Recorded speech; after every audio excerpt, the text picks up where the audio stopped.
போகிறேன். ஸோ நான் தான் கேஆர்டிஆர் என்ற ஒரு டிபார்ட்மெண்ட் இருக்குது, knowledge resource development and research. அந்த டிபார்ட்மெண்ட்ல எல்லா சப்ஜெக்ட்ஸுக்கும் உரிய கான்டென்ட், அதாவது அந்த பாடம் தயாரிப்பது எழுதுவது அந்த பணியில் நாங்கள் இருக்கிறோம். நாங்கள் எழுதி கொடுக்கும் அந்த கான்டென்ட்டை அவர்கள் டிஜிட்டைஸ் பண்ணலாம், இந்த மாதிரி மாற்றி அனிமேஷன்ஸ் மாதிரி கன்வெர்ட் பண்ணி அதெல்லாம் பண்ணி இன்னொரு டீம் கொடுப்பாங்க. ஸோ இப்போ நான் வந்து அந்த கேஆர்டிஆர்லேருந்து இங்கே வந்திருக்கேன். முதலில் இதுக்குள் போவதற்கு நான் எவ்ரான் பற்றின ஒரு சிறிய சுருக்கமாக உங்களுக்கு தெரிவிக்க விரும்புகிறேன். எவ்ரான் இஸ் 20-year-old கம்பெனி. 20 வருடங்களாக இந்த கல்வி பணியில் ஈடுபட்டுள்ளது.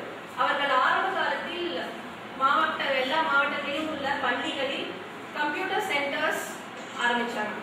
அதாவது கம்ப்யூட்டர் லேப் இருக்கும் இல்லையா, 20 வருஷத்துக்கு முன்னாடி ஒரு ஸ்கூல்லையும் அது வந்து ஆரம்ப கட்ட